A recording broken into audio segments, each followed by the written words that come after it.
Ben Keys saw the Adelaide fan and goes, hold it, hold it, hold it. And the Adelaide fan went, ooh. Hello everyone, welcome to Eddie and Jimmy. Thanks to our great friends at Fiji Airways. Now I'm all over this Fiji Airways because Paul Scurra, my old mate, is a colleague of man who is on the board of the Gold Coast Suns. They're sponsors of the Gold Coast Suns, but right now they have got fantastic family trips to Fiji. Remembering when we get into those colder months, Fiji, it's the place to go.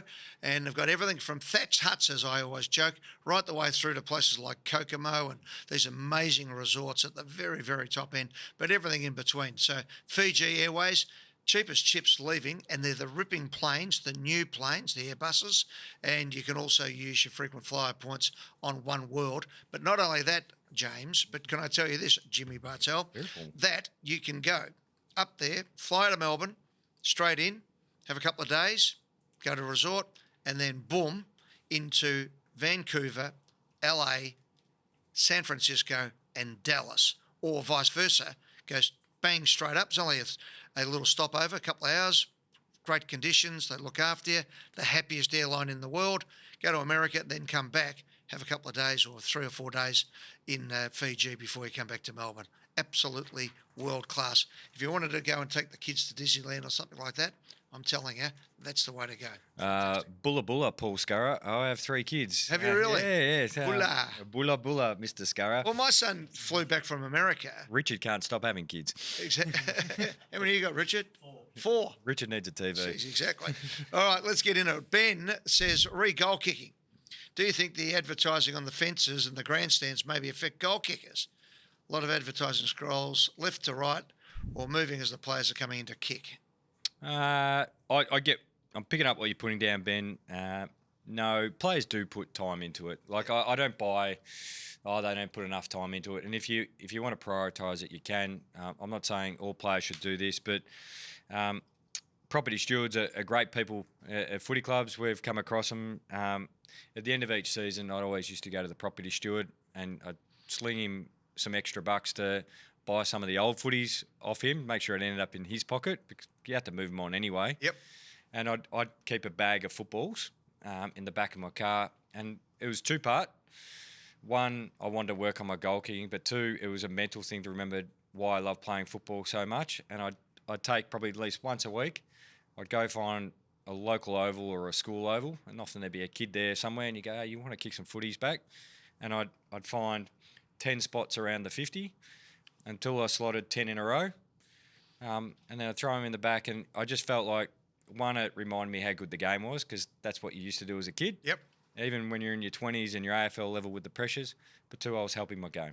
I remember there was a great story about Ken Sheldon, Bomber Sheldon, who won the goal kicking in 1979 in a premiership year as a rover forward pocket. And he used to stay back after training and do exactly that after training, practicing his snaps, and set shots from all different parts of the ground. I remember saying it to Paul Licuria one time when he first came to Collingwood. Licker went a little bit overboard and did his hamstring after training, so that slowed it down. But, I mean, it's like everything. Just take it in moderation. But you've got to do the practice. Yep. So I'd do that. And were you doing mental visualisation as well, where the ball comes down, you pick it up, and you just knew how to hold it, where to drop it, where to kick? Yep. Routine of if I was in the pocket, how I'd hold the football. Did you bend them left to right or right to left, or just kick straight? Or both, all the above? My thing was I'd go back roughly about 15 steps. Yep. That was probably the only thing I wasn't super strict on. Into the wind, slightly tilt the ball forward because it actually hits a bit of backspin, which keeps the line. Cuts through, yeah. But that's only into the wind, and I'd pick somebody out in the crowd, so like I'd actually narrow my target area. Yep. And in my head is I'm just kicking a pass to them, so I backed it. I wouldn't miss them by a large amount because if you and I went out just to the park and we're having kick to kick, even if I'd shanked one, I'm probably only going to be a couple of metres either side of you, which is the goal mouth. Yeah. So I'd often just pick something, and that's why often mine came out pretty darty and flatty because I was actually just trying to kick a pass to someone that might be sitting in the 8th row. So just with the goal kicking, to Ben's point, And I'm not saying I was an expert either. No, well, he's pretty good. That was just my routine. Yeah, well, you're pretty good. So everyone has their routine, but the routine that I've studied, as you know, I'm a bit of a savant on kicking on these things, and I watch the greats from, even going back to Peter Hudson. I had a long conversation about this 2 weeks ago on the phone. We were talking about something else and got into goal kicking. Peter McKenna, all over it. Bernie Quinlan, I've had conversations with. Watch Tony Lockett, etc., etc. Now, Ben says is the sign moving, putting you off. I was always of the belief that what you just said, you line up, you get yourself right, you line up your leg, you have the ball over you if you're right foot over your right leg, get the seam where you want it to be. I'm a bit of a devotee of having your middle finger on the seam as opposed to on the top. And you get it, you hold it, and as you said, it depends on your angle of how you're holding it. Yep. But what you do then is the last 3 steps, you don't look at the goals. You're just looking at the ball falling onto you. Just the last 3 or 4 steps, you're just watching the ball onto your foot, and you make sure the drop, sometimes you drop it and you can correct. But if you keep your head over the ball, kick through the line of the ball, it can only go straight. If you point your toes and punch through it, you can't do anything else other than kick it straight. I know there's a podcast. There's one behind you. Oh, yeah, that's what I'm getting. There's one behind you as well, but I'll grab this one. Okay. And you actually started. These are the other points I didn't Yeah, get into it because I don't reckon enough people even know how to hold a ball when they're lining it up. So, however you hold the ball is personal preference, but I'm the same with you. And now, and I'm not harping on the slippery footballs, but I had a mental thing in my head, and it was just purely me. But game is between the ears. AFL footballs have whoever the match day sponsor is here. Yep. I was very particular to have that on the other side because in my head I thought that was slippery. Yep. So you don't want the ball drifting out of your hand. Yeah. That finger for me, you said you use your that one. finger, yeah. Right. I use that one. Yep. Okay. Same thing. Because I could feel like you could hold it. I can control the ball so that, and then that was the guide. The other thing, as you touched on there, is I used to, because I'm a washed-up cricketer, into football. I used a cricket reference of when you see a fast bowler bowl, their momentum takes them down the wicket. So that's why they always end up next to the batsman and like that. Run off, yeah. So in my head, I'd say finish past the man on the mark. Yeah. So the kick has to then have a skip in it, and all the momentum, as you're saying, which actually compensates for a slightly bad ball drop because if everything's going out of that shoot. Yep. Even if it sort of tumbles and mongrels out, it should still shoot out in there. Yeah, it's the momentum going through the ball. And you can only finish past the man on the mark if you drive through. You can't lean back and you can't swing your leg across and finish down there. So that was one thing. And the other thing I'd encourage players to do, when you go do your goal kicking practice, it's becoming a master of your craft. Work out why you miss. So I'd often, if I missed, I'd miss slightly right, but I could actually diagnose why because I dropped the ball too far to the outside. Yep. And I'd chase it a little bit with my foot. So my misses were always right. So then I go, well, next time I've actually got to tighten that up. Yep. And to keep myself inside. And the other trick that I always say to kids when they're lining up or learning how to play or how to kick it is when you line it up. Sometimes in practice, just use your opposite. So I'm a right footer, so the right hand is what guides it all down. But if you just have that, because that's all your left hand is doing, is stopping the ball from falling out of your hand. That is the motion. And the other trick that Lou Richards actually told me this one. He said the best way, and Bob Rose, they were standing on the boundary line talking one day, said the best way to learn how to kick with your opposite foot or your foot is to practice bouncing the ball. Yeah, so go walk along the street, you get the bounce right, and that's what you do.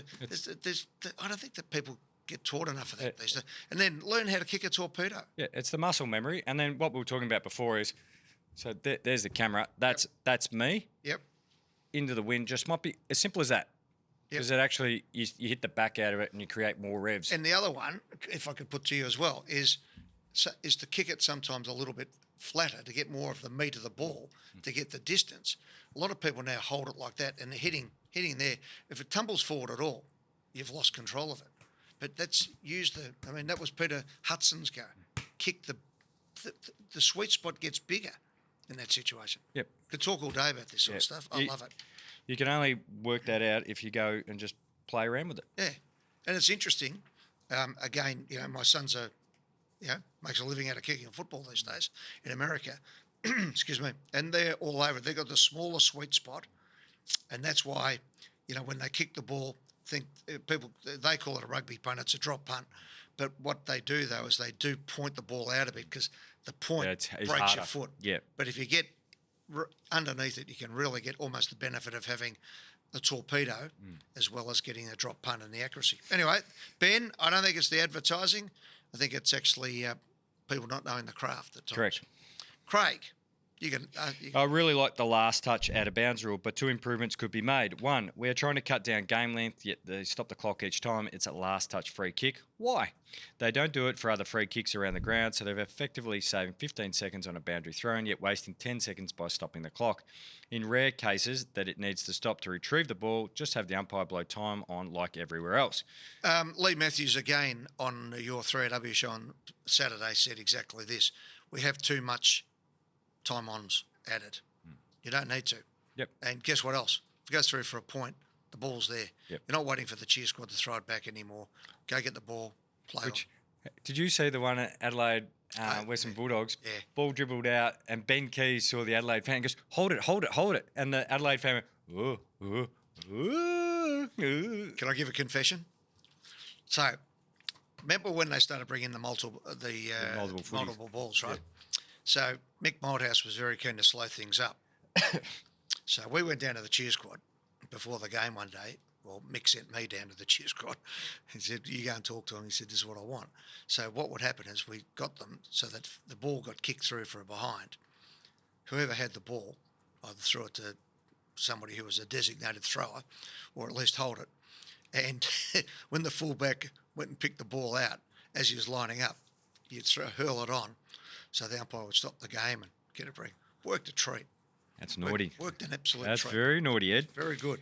2, Well done to the Collingwood cheer squad. They loved it. Yeah. They felt they were part of the game. The rule doesn't go far enough and is confusing for new viewers that it only applies in one part of the field. I'd like to see it apply across the whole field and just have it inside 50. He wants it across the whole entire ground. No, I think it's okay between the arcs. Yeah. We still want some boundary throw-ins and some creativity. Do you go last touch completely as opposed to last sort of Possession. kick? Yeah. No, I think it's fine. So it goes over. You still got to allow players to spoil and be in the contest, and a lot of the play comes close to the boundary line. We don't want defenders going, well, I can't put a spoil on because the spoil, I'm just handing back a free kick. Can I put one to you on the same type of routine? Now, we'll predicate this, but yes, we don't want to change the rules every 5 minutes. However, the biggest,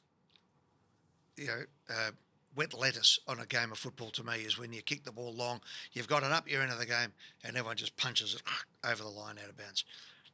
The rush behind we've tried to stop.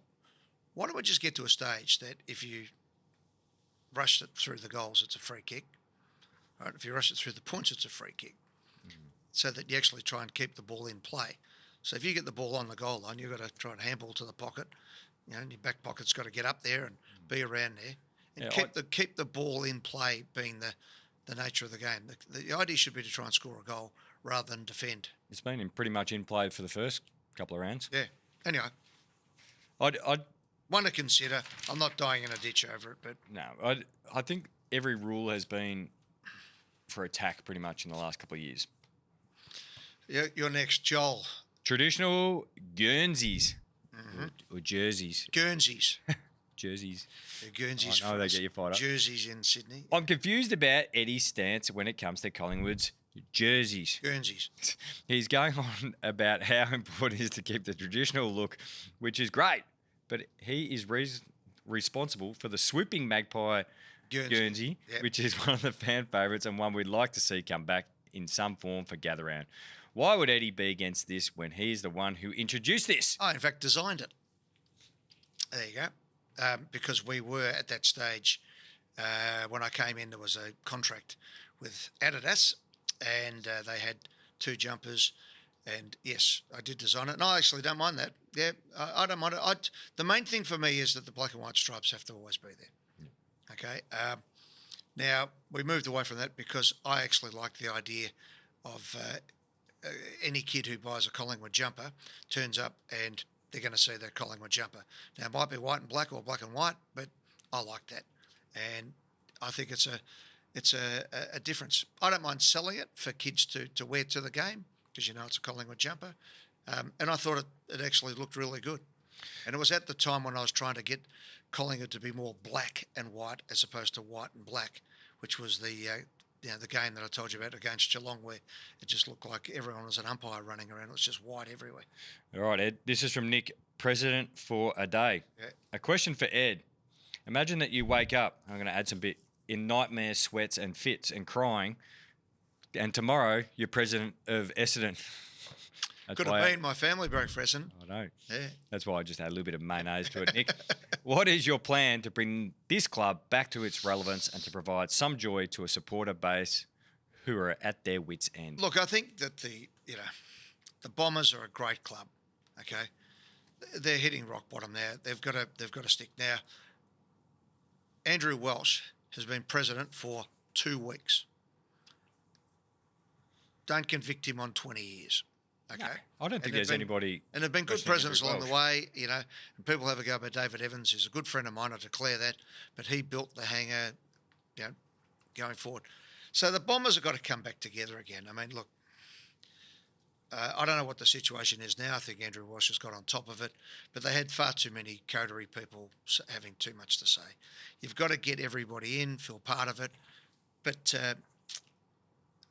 it's just really hard at the moment for the Bombers, because it's going to get worse with Tassie coming in.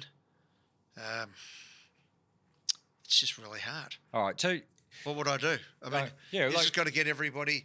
Look, what I did when we were. Yeah, don't forget, my first 2 years we finished last and second. That's what I'm asking. First thing you've spoken about this. You got the lunches rolling. Yep. You got them looking good. You got them. Mate, I was announcing it. I did a deal with Versace, and people go, "Oh, that's all just rubbish." But what it is it gets momentum going. You have to get your footy department right. So for me, the day, Mick Malthouse gave an address, his first address to the players, in the rooms at Victoria Park, which were falling down on top of us. We were going to head towards a wooden spoon, and he gave this address, and I went, right, I don't have to worry about the football department. And Neil Baum came in, and then Greg Swan came in, and we had the nucleus of what we needed to have. And then I could go and do whatever I wanted to do. Now, I had in my mind what I believed Collingwood to be. And I would go to the footy and sit there and think, what would a 12-year-old Eddie McGuire want to see? Okay? I would want to see the players interact with the fans. Now, the first 2 years I was there, every time we played it, the rain was coming in sideways, the crowds were down. I'm trying to count the heads because we had no money. You could see the kids weren't wearing any new merchandise. It just looked horrible. And even the kids looked like they'd been dragged there by 3 generations of Collingwood supporters, but really they wanted to break for Essendon, or something else, because all their mates were having fun and the Bombers were the dominant side. And that's how it quickly changes. But, for the Bombers, in a lot of ways, I spent a lot of time at Essendon at training, because I'd be doing reports from there and Hawthorn and Carlton and Collingwood and all the big sides when they were going, and you could feel a real atmosphere and momentum. Now, you know that down at Geelong. When you start to get things happening, suddenly everybody's up on their toes, and providing you've just got people who can keep an eye on things and don't let them get too off the track, you can really get that momentum going long and hard. So that's what the Bombers, I think, need to do is don't become too defensive. Welcome people back. I remember getting up at a president's lunch one day and saying, look, we're going to go out there, we're going to try our best, right? But chances are, we're going to have to play absolutely brilliantly today, and they're going to have to be off for us to win. But we're going to have every bit of a go at it. Don't worry. But I'd sit out there and be involved in the game as well, so people could see that it meant, I wasn't just sitting there being a president of governance. You actually got to be involved and bleed for the side. But I remember this day I said, there's a kid who's playing his second or third game for us. He's number 20. His name's Chris Tarrant. He's only 18. He's a boy from Mildura. He's going to be a star. I said, so get out there, tell your kids, go and put number 20 on your back. He's a beauty. And he turned out to be. Yep. Then he started taking all the big marks and early on, and then we started getting a few other players back in. But the great thing about the Pies though is that at least even against those games against Essendon on Anzac Day, we turned up, had a real dip, and we're actually able to really build some things around that. So the Bombers have got the opportunity to do all that. Yep. So that's sort of what it is. I'd love to see him back up and firing. You've got to convince your supporters. I mean, what I used to do is I think I told this last week, we used to have a tribute to a champion was the first time I introduced this. And it was a way of getting Alexis onto the ground, so from a commercial point of view, but also to remind supporters of our champions. And we'd play the highlights and you'd see the big crowd and you'd see the big marks or the amazing goals or, Banksy whacking David Rees-Jones or somebody like that. And it just gave the supporters something to hang on to. Yep. It's a game of hope. That's what it is. Some good questions there. Yeah, questions have been great. Yeah. I haven't let go of the footy either. Yeah, I know you love that, don't you? Yeah. The problem was that's what happened when you played. You didn't let go of it either. You had it all day. We'll join you tomorrow for our preview of round, 3.5? 2.5? 3.5? 3. It's round 3? Yeah. Plus O at the start. Yeah. 3.5. We'll be back for that tomorrow.